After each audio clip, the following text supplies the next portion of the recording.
I want to propose something to you all today. I want to propose that you resolve something very powerful, to love who you are right now. And of course, I think that wanting to be your best self and setting goals and intentions is really major. Take a moment to look at what is really running through your mind about yourself that may be holding you back. The energy of the universe responds to positivity. And so if you're telling yourself you're not slim enough, you're not good enough, when that negative chatter starts in your head, stops, lean away from it. When you let those thoughts of not being enough seep in, you can't really act out the best of yourself. So your actions must be in alignment with all the goodness and strengths that you know to be true about yourself. Life is like a wave, and you ride it through the ups and downs, the steady times, and then you anchor yourself in the storms. A mistake is a life experience designed to move you in a different direction. And a mistake might be more important to your supreme destiny than even a triumph. Know that your life is way bigger than any one experience. So when those mistakes happen, you use them to guide you to the next right move. What mistake or mistakes have you made in your life that you need to, number one, forgive yourself for? And what mistakes turned out to be blessings in disguise? It's all about progress, not about perfection, because nobody's perfect. It's about progress. I believe that when you're fully present, that's when you're actually fully alive. You're clearer, you're more calm, you're not distracted and able to experience all the nuance and wonder of a life more awakened. So when we can just tune into what's just in front of us, life becomes simpler and less crowded with the to-dos, the what-ifs and the why-nots. And when you need to focus on what to do or what to do next, the focus is just that. So deeper human connection comes from that way of operating in the world. And the now becomes your everything. Now, this is what I know, that it's one of the most impactful spiritual practices, knowing the power of now. Because the only moment we all have, you have, I have, is now. Past, already gone. The future, not even your next breath, guaranteed. Letting go of energy that's clouding your vision and holding you back. It's a life practice that I learned long ago that has freed me, so many ways. It's a fact that holding grudges against somebody who's done you wrong, or revisiting hurtful situations in your head over and over, only weighs you down and prevents you from being who you're meant to be right now, because you're still energetically holding on to the past. The energy that you put into constantly rewinding to the resentment. Why did they do that? Why did they say that to me? I didn't deserve to be treated that way. All of that only keeps you stuck. It will never change what happened. You gotta press stop and reject the urge to keep replaying so that you can then fast forward into the now for yourself. You know, a lot of people think that holding on to things that disempowered them is going to somehow magically turn it around. You have to release the notion, give up the hope that the past could have been any different. And you also must release the idea that people would do what you might do in any given instance. This is a big one. I had to learn and relearn before I actually got it. Expecting people to do what you would do in a situation only leads to your disappointment, not theirs. They're going on with their life. So let people be who they are, and either you accept it or you don't. Not doing that keeps you stuck in a circumstance that actually costs you time, costs you energy. And I can guarantee that oftentimes the person on the other side of the bitterness you're holding on to, they're not even thinking about you.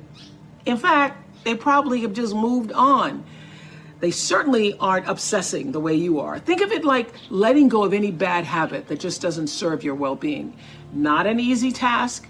Taking the road to a more enlightened, healthy existence never is. So this is what I want to ask you to ask yourself. Why am I holding on to this? How is this serving me? And really think about the answer. Maybe it makes you feel validated. Maybe it makes you feel righteous. Or maybe taking on the pain is your way of recognizing the injustice so that even though it won't be made right, it can at least not be forgotten. It's very difficult for me to even see myself as successful because I still see myself as in the process of becoming successful. To me, successful is getting to the point where you are absolutely comfortable with yourself. And it does not matter how many things you have acquired. The ability to learn to say no and not to feel guilty about it, to me, is about the greatest success I have achieved. It's the same thing that prevents you from being abused as a child, that prevents you from being abused as an adult, that allows you to build success for yourself. I will not be treated this way. I demand only the best for myself. You are worthy to say no. That it's okay if you say no. It's okay if you say no and then people don't like you. That's really okay. The important thing is how you feel about what you're doing, how you feel about yourself. It's a long struggle, though. It's a long struggle. And I'm just hoping that, in the work that I do on the show and the speaking that I do around the country, and that young people who are watching this can get the lesson sooner than I did. Because it's painful, because you keep repeating it over and over and over until you get it right. And what I found is that every time you have to repeat the lesson, it gets worse. Because I call it God trying to get your attention, the universe trying to get your attention. So we didn't get your attention the first time, so we're going to have to hit you a little harder this time. So I'm still doing it. I'm still learning. Turn your wounds into wisdom. You will be wounded many times in your life.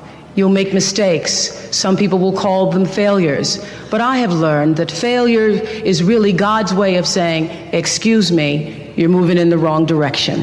What is the truest, highest vision that you hold for yourself? No matter where you are in your life, there's always the next level. There's always the next level to the last breath. So I feel that I always knew that I would be done with the show when I felt like, I've said as much as I could say here on this platform. So I feel that until you have used your value as a human being, you're not done. I teach them that there is no life without cultivating a spiritual life, because you are first and foremost a spiritual being having a human experience. And if you lose sight of that, it's easy to get lost in the world, and no one can save a world that they're lost in when they've lost sight of their own North Star.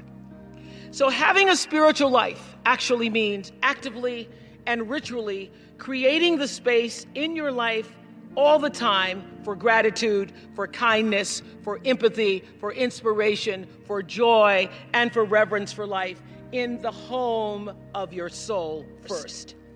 And then working to spread that inner joy outward. It means slowing down. It means taking in the moment. It means being exactly where you are, not distracted somewhere else. It means knowing who you are and getting about the business of fulfilling why you really came to our planet. It is your job to make yourself whole.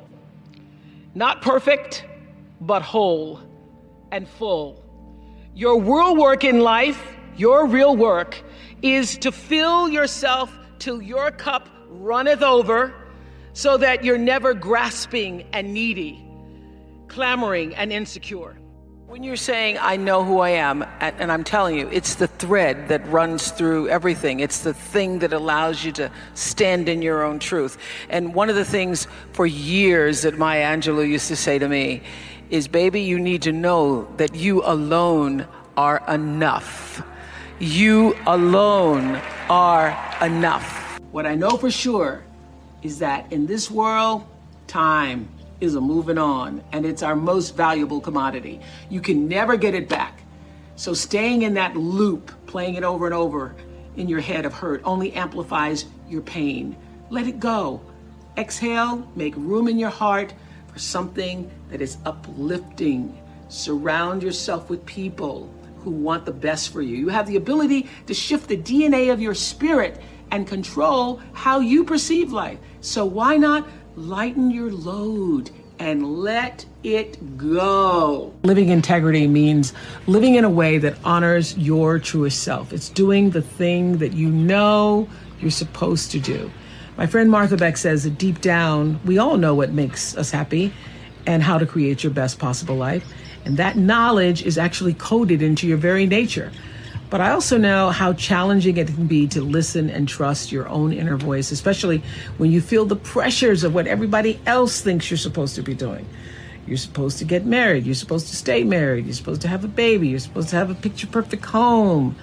But here's something that I'm hoping you all will realize for yourself.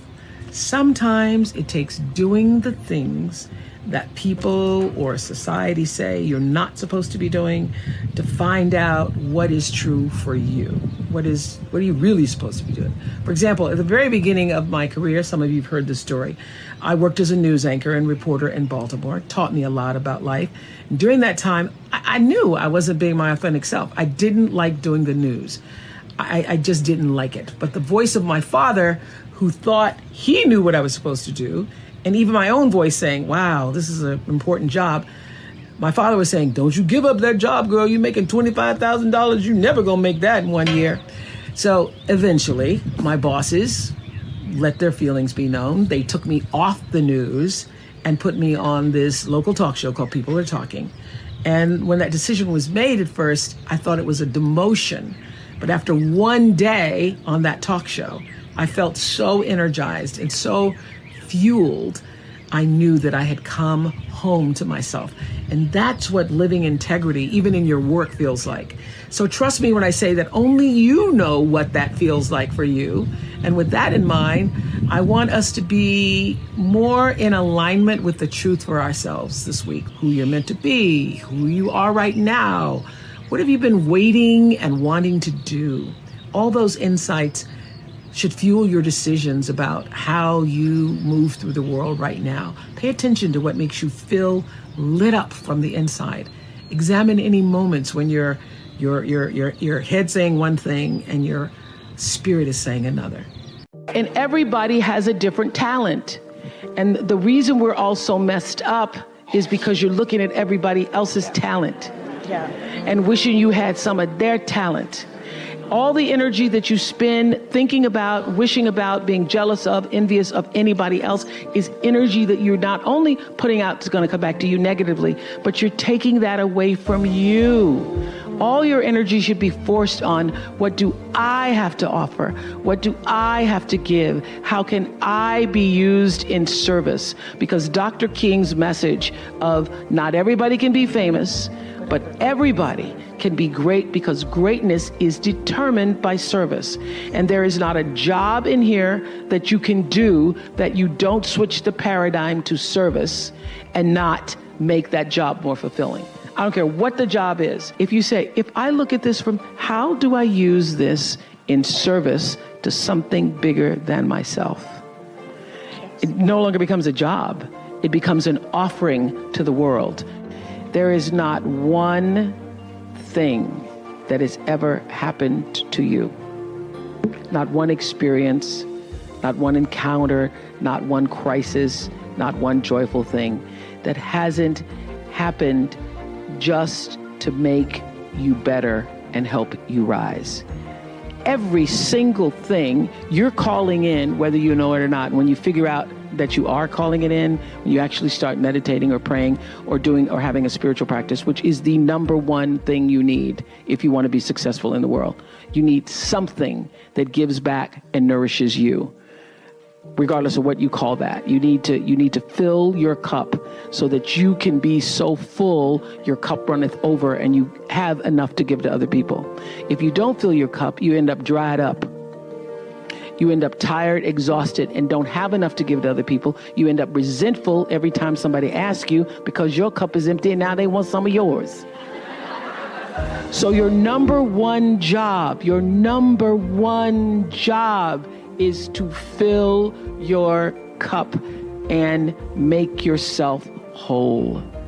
That's your job. And I am now at this stage of my career thinking about how to do that more poignantly and fruitfully. I'm now looking for ways that I can do that to create a level of sustainability within our communities that will go long beyond, my lifetime.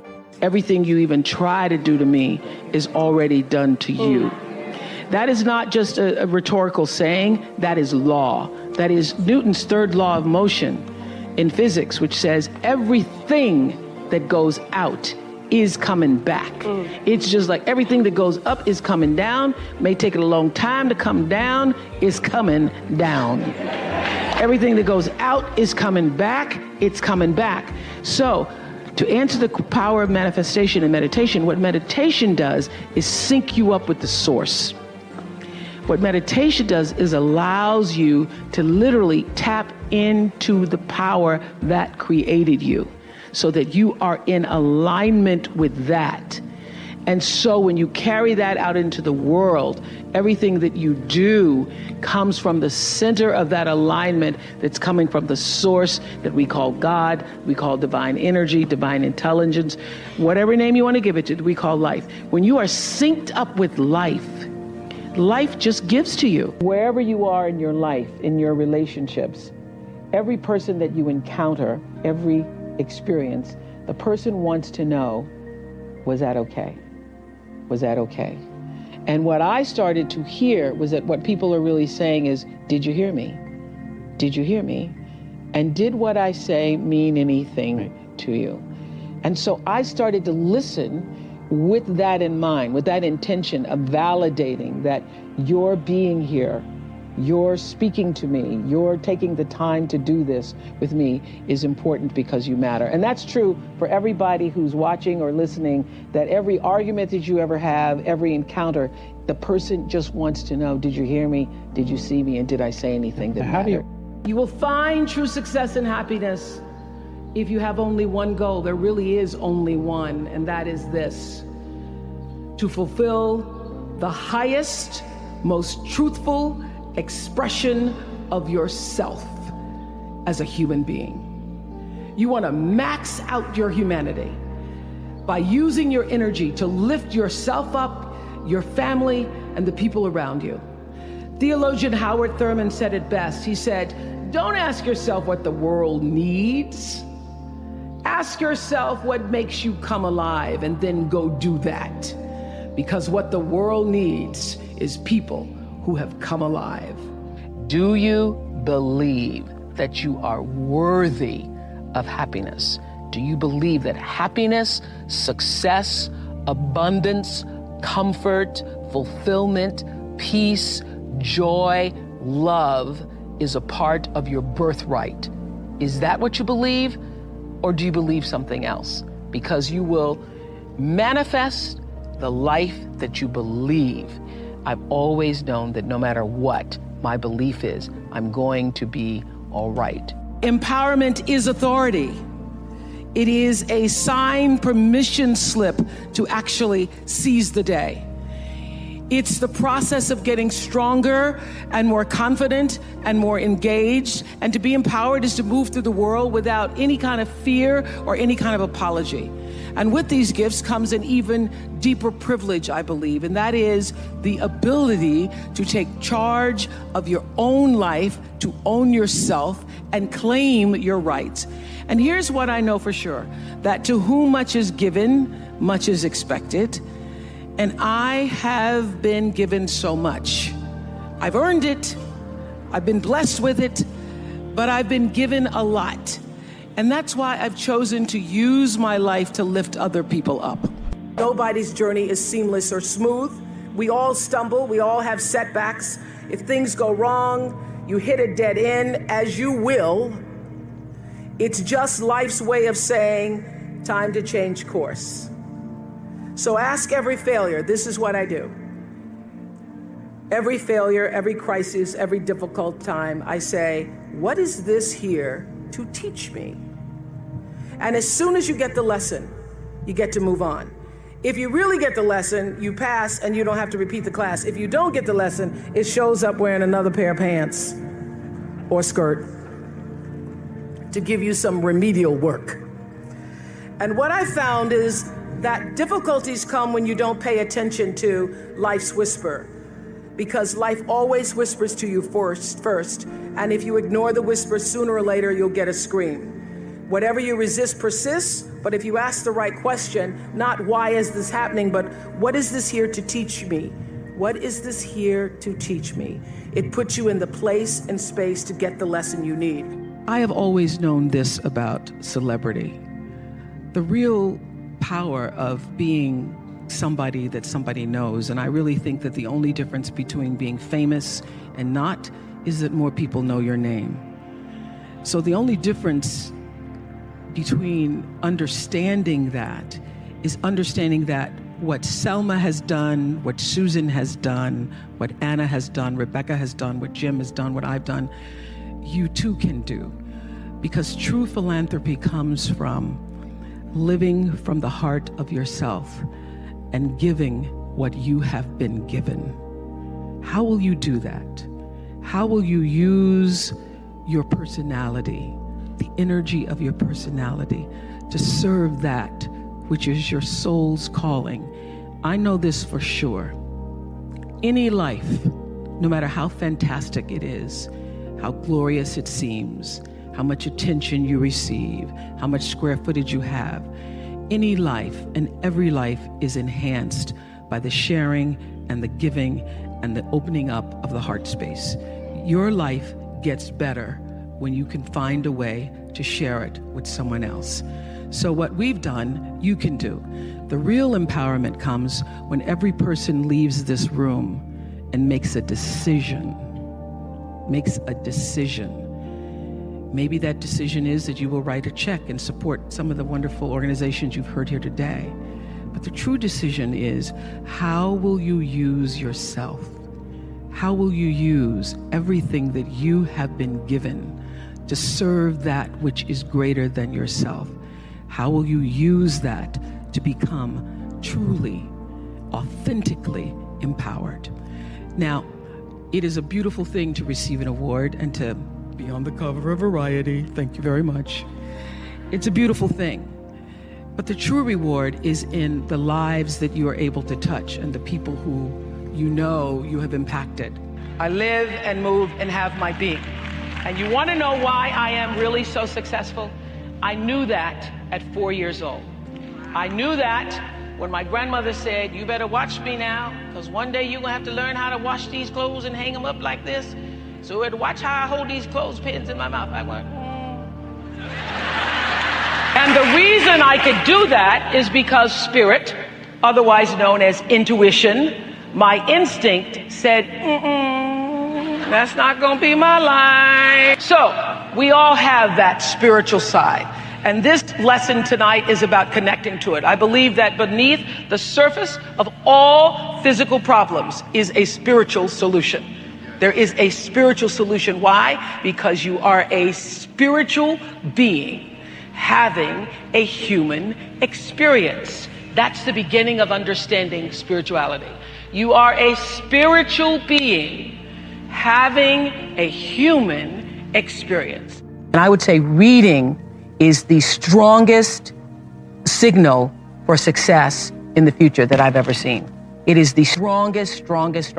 I got my first job in radio when I was 16 years old, because I've been broadcasting since I was 16 years old. But my first job I got because I was a great reader. When you are a great reader, you can articulate and speak and command the English language in ways that other people cannot. And people think you're a lot smarter than you are, lots of times, because you're a great reader. If somebody ever says to you, if you're ever rejected in that way, you never, ever forget it. I said, but it's okay. I did okay, you did okay. It's all right. It's all right. But the answer to your question is, if you can find what is your passion, if you find what you love, you never get tired. Or if you do get tired, you're fueled by the energy of your work. So I believe that that what has happened to me is really the beginning of the greater passion to come. But if you find out what you're supposed to do, and you know what you're supposed to do by how it feels. You know, people wait on the voice of God to be the Moses in the burning bush. I think that was only Bible talk, you know, because he doesn't come to burning bushes for people. He comes through your heart. He speaks through your heart, through your feelings. And so you know if you're doing the right thing, if it feels like it's right to you. And when you hit the thing that feels right, when you know it's the right thing. You know it's right because it gives you your juice, and you know it's right because you would do it for nothing. You would do it for nothing and find a way to be able just to do it in order to be able to continue. That's how you know you're doing what you're supposed to be doing. From time to time, you may stumble, fall. You will for sure count on this. No doubt. You will have questions and you will have doubts about your path. But I know this, if you're willing to listen, to be guided by that still small voice that is the GPS within yourself, to find out what makes you come alive, you will be more than okay. You will be happy, you will be successful, and you will make a difference in the world. Many times you will have angst and worry about things and put yourself in a state, like someone said this morning because their phone went off, they were mortified over a phone. I said, really? You will put yourself in a state when the other person really isn't even thinking about you. So learning that I could specifically determine for myself what the boundaries were for me, what I wanted to do, give my money, give my time, give of my service to who I wanted to give it to when I did, that I get to make that decision. And just because you get 100 requests a week doesn't mean you have to try to fulfill all of that. Just because you have all of these demands on your time and on you doesn't mean that you have to say yes. You get to decide because you're the master of your fate. The captain of your soul, as William Ernest Henley said in Invictus. And understanding that really changed the meaning of my life in that I was no longer driven by what other people wanted me to do, but took charge of my own destiny, making choices based upon what do I feel is the next right move for me. Create a baseline for ourselves that's based on intention. This was around 1989 when I'd read Gary Zukav's book called The Seat of the Soul. And that book was life-changing for me because in it he talked about the power of intention and that cause and effect, what goes out comes back, is determined by your intention. The energy of your intention is what determines your life. Most people don't think about their intention. They just think about what they want to do. Most people don't think about why they want to do it. But what's going to come back to you, the energy that's going to come back to you, is the real why of why you did it. I was hired in television, not knowing anything about it, having in mind Barbara Walters, but thinking, oh, okay, I can do that. Not knowing how to write or film or anything. And I think it was because it was the times, and I literally had somebody who was willing to work with me that I managed to find my way. But I had to find my way because the reporting never really fit me. And what did work for me, I'm this old. I'm so old that when I started that, it was a year of live action cam. And so it was like video cameras live. And so the news stations would do a live shot. They would throw to somebody live, even if nothing was going on. And what I found is I wasn't so good at the writing part, but if I was just standing up and talking about what had just happened, it was really good. And then I started to feel, so I started in 19, working in television, became an anchor immediately afterwards. I could feel inside myself that reporting was not the right thing for me, even though I was happy to have the job. I got an offer to go to Atlanta. I was making $10,000 a year in 1971, but still in college, so I was thinking I was doing pretty good. I got an offer to go to Atlanta for $40,000, which I thought, it's over. I'm gonna make $40,000. And my boss at the time said to me, you do not know what you don't know. And you need to stay here until you can learn to write better, until you can perfect your craft as a journalist. And so he said, and we can't give you 40, but we can give you 12. So to make a long story short, because I'd be here all day just talking about how it all came about, I started listening to what felt like the truth for me. I started to feel that reporting wasn't for me. But I had my father, I had my friends, everybody was saying, oh my God, you're an anchor woman, you're on TV. I mean, you can't give up that job. And by the time I was making 25, my father goes, well, you just hit the jackpot. You're not gonna make no more money than that. That's just it. So I was torn between what the world was saying to me and what I felt to be the truth for myself. It felt like an unnatural act for me reporting, although I knew that to a lot of people it was glamorous.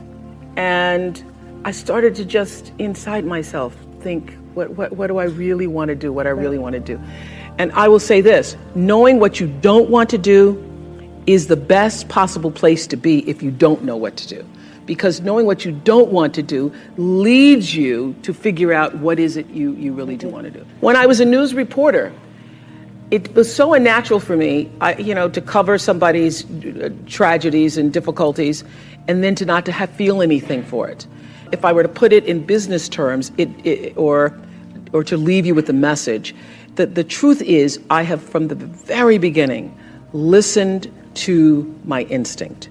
All of my best decisions in life have come because I was attuned to what really felt like the next right move for me. So when I got the call to come to Chicago, after starting with a co-anchor and working in talk for several years, I knew that it was the right thing to do. Every single person, except my best friend Gail, said you're going to fail. Every single person when I left, my bosses by this time thought I was terrific and said, you're walking into a landmine, you're going to fail. Chicago's a racist city, you're black, you're not going to make it. Everything to keep me staying. They then offered me a car and an apartment and all this stuff. And I said, no, if I fail, then I will find out what is the next thing for me. And I was not one of those people, all of my, the people who worked with me in news, they would have their tapes and they'd have their stories and they'd have, resumes ready. I didn't have any of that because I knew that the time would come where what I needed would show up for me. And when that showed up, I was ready. Because my definition of luck is preparation meeting the moment of opportunity. And I was prepared to be able to step into that world of talk in a way that I knew I could do it. I changed how I viewed power about 1989. There was a book I read by a man named Gary Zukav called Seat of the Soul. And in Seat of the Soul, he defined what is true power, what is authentic power. And his definition of authentic power, meaning the kind of power that can never be taken from you. Not your looks, not your fame, not your money, not your square footage, but authentic power is when the personality, your personality, comes to serve the energy of your soul. When you are able to align who you are, who you've become in the world, with really what you've come to do in the world, when your personality serves the soul. So I thought a lot about that. That book was actually life-changing for me. And I was building a home in Santa Barbara. And as anybody who's ever built a bathroom or a home or anything, nothing ever happens on time. And it was 2002 and we're supposed to be finished and it wasn't finished. And I was like, I can't wait to get in my house and I'm finally going to have a great Christmas and I'm going to do the kind of Christmas that I dreamed of from the Courier and Ives, cards. So I'm going to have the wreaths on the door, but I didn't have a floor, so it's a little difficult to do that. So I started to think, if I can't do that Christmas, well, what am I going to do for Christmas? My house isn't even ready, and what can I do? So I started, as I was walking around through the trees, sitting under that tree, because my favorite time is to be alone with my thoughts. And as I was alone with my thoughts, I was thinking, what would be the next best possible Christmas for myself? And I thought of the best Christmas I ever had. The best Christmas I ever had was when I was 12 years old. My mother was on welfare. I was living with my mother and a half brother and sister in Milwaukee. And my mother called me, the oldest, into a room to say, we won't be having Christmas this year. I said, we won't be having Christmas. What about Santa Claus? There is no Santa Claus. I had already figured that out, but okay. I was embarrassed and I was ashamed because for the first time, I had to face the reality that, what I've been suspecting, that we're not like the other kids, that we really are poor, is true. So we're not going to have Christmas and there is no Santa Claus. My first thought after being embarrassed and ashamed was, what will my story be? What am I going to tell everybody when we go back to school and they're showing their toys and I don't have anything to talk about? What am I going to do? I'm not going to go outside tomorrow when everybody's out in their yards showing the toys they got for Christmas. I'm going to stay inside. Am I going to pretend I'm sick? What is my story going to be? Well, late that night, some nuns showed up at our house and they brought a basket of food, and they brought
toys for my brother and my sister.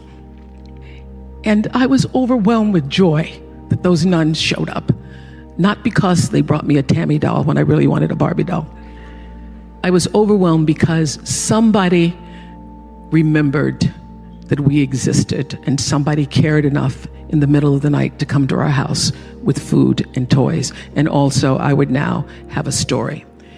So as I was contemplating, that was the best Christmas I ever had, I thought, how could I make that possible for somebody else? What could I do to create the same kind of experience for other children? So I took 50 members of my team at Harpo and hired another 50 people in South Africa. And we went to South Africa with the idea of creating something that we ended up doing a documentary about called Christmas Kindness.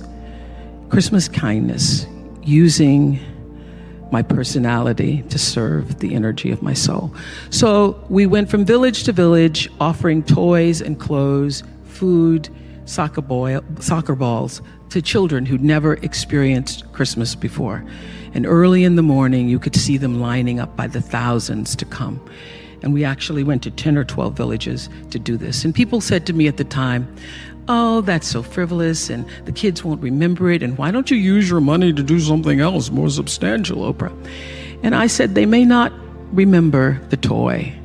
They may not remember the clothes, although they were most excited, the children, to open boxes containing clothes because, as their caretaker said to us, having new clothes made them not feel poor. And for so many of these kids, it was the first time they'd ever experienced having something that was new for them. They may not remember what they got in the box, but they will remember that somebody remembered them. They will remember the experience. I know you all have heard the phrase, everybody makes mistakes, countless times in your life, and maybe even said it to console someone and encourage them to not dwell on a misstep. So I'm asking today, why do we let our mistakes overshadow our good decisions and accomplishments? What I know for sure is that mistakes are here to help define us. And when I started the Oprah Winfrey Network, I definitely made some mistakes, some missteps. We launched before we were ready. And I got to tell y'all, if I knew then what I know now, I would have done a lot of things differently. I remember saying at the time that if I was to write a book about it, I would call it Mistakes 101. Sometimes when you aren't listening to those inner voices and the knowing of your own purpose, you can get off track. And even when I know how to listen, sometimes if I don't listen, I get off track really quickly. You can get in the wrong relationships, or you can do things prematurely, get yourself off track. Well, this is what I know. Every perceived mistake can be an opportunity to know better and do better. And from that perspective, there really is no such thing as failure. We may perceive it that way in the moment, but things always turn around and eventually lead you to the path that you're supposed to be on if you're paying attention.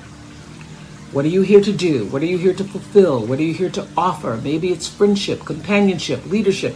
Maybe you're all the ships, including the mothership that's always steering things forward for the rest of the people in your life. Well, I want you to know this for sure.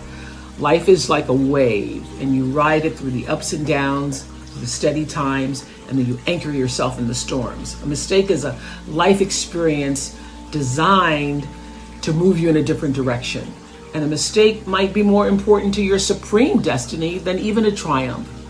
Know that your life is way bigger than any one experience. So when those mistakes happen, you use them to guide you to the next right move. Learn from it. Ask, what is this here to teach me?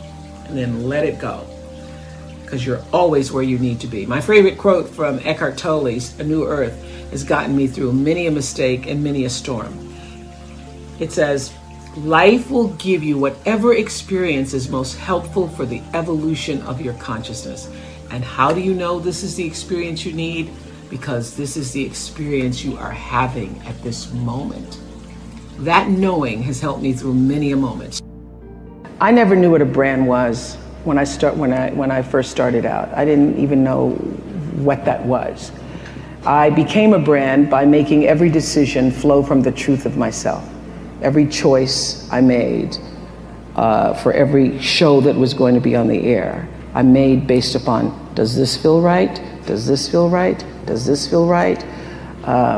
Is this going to help somebody? Is this going to help somebody? That's not going to help somebody. And I learned my biggest teachers were people like the Ku Klux Klan and skinheads, because I was sitting on television one day doing an interview with the KKK. And I realized in that moment that the energy that I was broadcasting throughout the world was energy that I did not want to be a part of. And so I literally, in the middle of a commercial break, I just thought, I will never do this again. I will only allow my platform to be used for as a force for good. And that there are many forms of the KKK, even if it's not called that. So I really made a conscious decision to use myself and to use the platform for that which I thought was going to enhance, enlighten people in a way. So that's the difference. In that moment, I stopped being used by television and made a decision to use television. Does this happen to y'all? The older you get, you find it hard to believe the number you are, because you still feel like you've always felt. At the end of this week, I'm turning 68.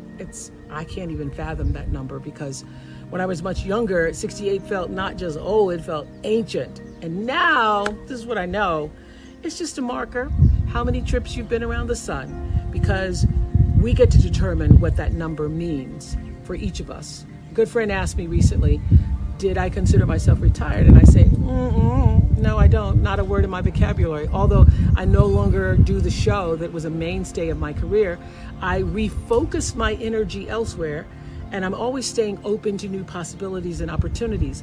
So I'm never closed to new ideas, producing new television dramas for OWN, traveling.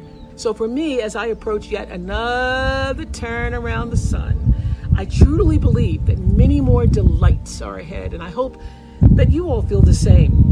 Barring major health setbacks, age is whatever number you choose to feel. Gail says she feels 45. I don't even have a number, because I just feel like now, the present moment, because that's all we ever have. The past is gone, The future's not promised to anybody, and when the future does show up, it's still going to be the now. So I celebrate, and consistently remind myself to stay in this moment, doing whatever this moment requires, giving it my full attention. And in this moment, I feel connected to the source of all things. I feel wise and peaceful and content. And yet, this moment allows me to see it's never too late to reach a new height that you never thought possible, or achieve a new goal. It can be as small as picking up a new hobby to add a little more joy in your day, as radical as moving across the country to pursue the life you've always wanted. Whatever you've dared to desire, I encourage you to pursue it in the hopes of starting a next chapter that is bigger and fuller than anything you've lived thus far. So just keep growing and becoming more of yourself. That's the goal. Through relationships, through challenges, through victories and setbacks, big and small, to recognize that you aren't just living out your days, you are life, expressing itself through your physical body, your personality, your emotions. And it's never too late to take the reins. In the famous lines of Invictus, you are the master of your fate. You are the captain of your soul.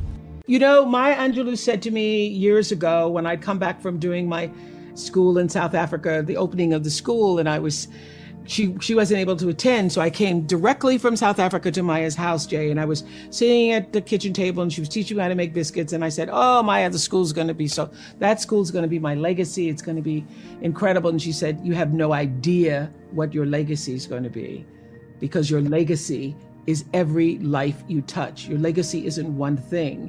Your legacy is everybody who was moved to, who watched your show, who went back to school, who got out of a domestic violent relationship, who changed the way they saw things." What I realize is that if you come into success and fame, and particularly fame, because fame is its own world in definition, because it really is based upon what other people think of you. So, because fame isn't what you think of yourself, it's what other people think of you. If you come into that and you don't have a grounded, centered self, you will be controlled by the outside instead of the inside. And if you come into that not in the fullness of knowing who you are and what you're supposed to do with that fame, whenever somebody likes you or doesn't like you, that determines whether or not you're having a good day or a bad day.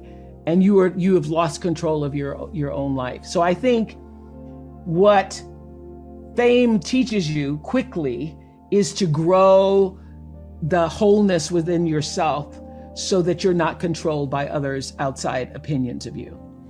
Each of us comes into the world with our own worldview, and that worldview is actually shaped from the crib. And you get from the world what you project into the world, and you project into the world what you were raised with and what you were raised around. So that's why what happened to you is the essential question. I want people to understand, most importantly, that when you are arguing with a friend and they act like they can't hear you because they're arguing so strongly back at you, they really can't, because of the way the brain is structured. So when you're in fear mode, anxiety mode, when you're really amped up, both of you need to calm down, take a walk, take a break, and come back. Well, you start with understanding that your cup being full is how you allow yourself to give to other people. You can't give what you don't have. You can't love if you haven't been loved. You don't even know how to begin to do that. So I think it begins with fundamental.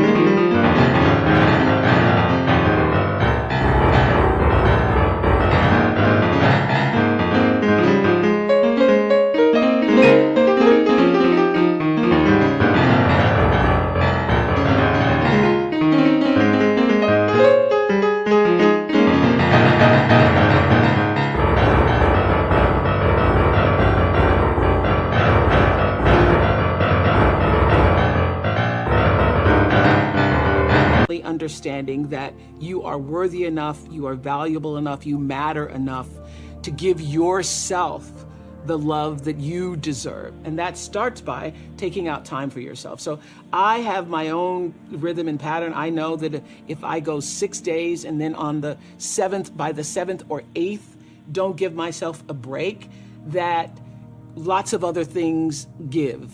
That I'm not as alert, I'm not as attuned, I'm not as centered, I'm not as focused. So I know that is my limit. I cannot go beyond a certain amount of days. And for me, walking in nature is my solace. It is where I feel that I am one with all, and all being, all creation and, connected. For other people, it may be dancing, it may be music, it may be knitting, it may be whatever it is that brings some kind of rhythmic pattern into your life. Actually, it was Bruce and I were walking on my campus in South Africa, and there were a group of girls dancing literally on the lawn, because Lord knows they love to dance. And Bruce says, oh, that's not just, I said, oh, they're just having fun. And Bruce said, oh, they're not just having fun, they actually are healing themselves. Because the rhythmic pattern, that's why when you've been in an argument with someone, or you're in the middle of an argument with somebody, if you just go and take a walk, or you go and turn on some music and you start dancing, if you just have some form of movement, you feel better. One of the most important things, most important takeaways from what happened to you, I believe, is understanding how the brain works.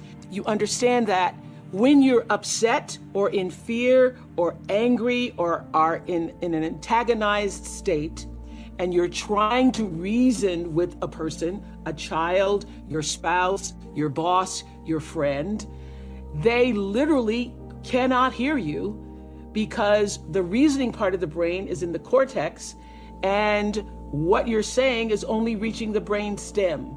So whenever somebody is dysregulated, which is what that is, being anxious and fearful and yelling and screaming, the thing to do is to calm yourself first.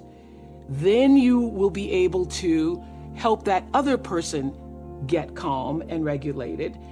That's how you get to reason. But if you both are just yelling at each other, literally, and you're going, you don't hear me and you don't hear me either, and they actually cannot hear you. That's what I thought was so fascinating.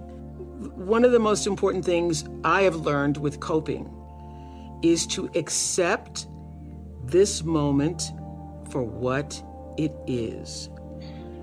Do not spend your energy pushing, and that's whether you are late in traffic or whether you are late on your bills and you don't know where the next paycheck is coming from to do it. Don't spend your energy resisting what is. The 5 stages of grief begin with shock and denial and end with acceptance. I have found that to be a great formula for operating in any crisis or challenging circumstance. Get to acceptance as quickly as you can, and that will allow you to cope better with this present moment. Because when you are pushing against, I wish it wasn't this way. I mean, I've seen so many people during this pandemic. Last March, I can't wait until this is over. That was last March. Now we're a year later, and they've spent the year in resistance instead of, this is where we are, not so sure when we're going to get to shore. I just better learn how to tread stronger. Oh, my legs are getting stronger in the tread. So being able to accept the treading moment for what it is, and having the wisdom, the faith, the understanding, the knowing that you're not going to be in this moment forever. Because if life does anything, it consistently changes. So for however long we're in this pandemic moment, it is not going to be forever. But how do I make the adjustment to accept the moment for what it is and stop pushing against it, using all of my energy, wanting it to be something that it's not? It's that whole adage of accepting the things you can change and being willing to live with the things you cannot. So that has been the most helpful for me. I don't have a problem coping because I immediately go to, this is what it is. Now what must I do to be fully present in this moment, not resisting and pushing against it? I thought trauma had to be a big, gigantic experience. You had to go through a tsunami, literally, if not literally a tsunami-like crisis in your life. A fire, a hurricane, a tragedy, a car accident, a stabbing, somebody died. And it was through co-authoring this book with him that I understood that it was the consistent little things. It was the aggressions and microaggressions in a person's life that causes them to have their own worldview. Whatever that worldview is for you is different from me. So the biggest learning for me is that trauma doesn't have to have a great big old capital T on it. It's really how you were loved, and that neglect and trauma are hand in hand because both are equally as toxic. Over the years of interviewing people, it was my greatest classroom. I was always paying attention to what people were saying and paying attention to their lives. And what I understood and could articulate, not through science, but just through my own observation, is that, people are as dysfunctional, as unhappy, as disoriented in their lives based on how far they are from the center of themselves. And the center is where wholeness lies, as you know. And so where there is no center and there is no sense of wholeness and love for yourself, there's going to be disarray, chaos, confusion, and, dysfunction in your life. And I saw that over and over and over again, that people behave based on how they were loved and then how they were able to process that in a way to love other people. One of the most important points I think Dr. Perry makes in What Happened to You is that neglect is as toxic as trauma. And so even though you might not have had a trauma with a big T, it boils down to, did you get what you needed? And I have done so many interviews, as I know you have too, Jay, with people who are raised in the same family, and everybody in that family has a different experience. And sometimes siblings are arguing about a thing that happened because from their point of view, it felt like one thing, and from the other person's point of view, it felt like another thing. Well, that is the reality of life, that you can have 2 children, 4 children, 6 children raised in the same household, and they experience the love of their parents differently. And not all the kids could have gotten what they needed, and some of the kids got what they needed. So neglect is you not getting what you needed for your worldview, for your personal approach to life, your sense of self-values, your sense of self-esteem. And so I have seen in the thousands of interviews that I've done over the years that the level of dysfunction in a person's life is almost directly proportional to how they were loved, what happened to them, and how they were able to receive or not receive that love. So the what happened to you isn't, just for people who had the big T traumas, but it literally is what happened to you. Were you loved? Were you not? How were you loved? How was that love applied in your life? And were you able then to apply it in the rest of the world? One of my relatives say, I'm whipping you because I love you. Well, it certainly didn't feel like love.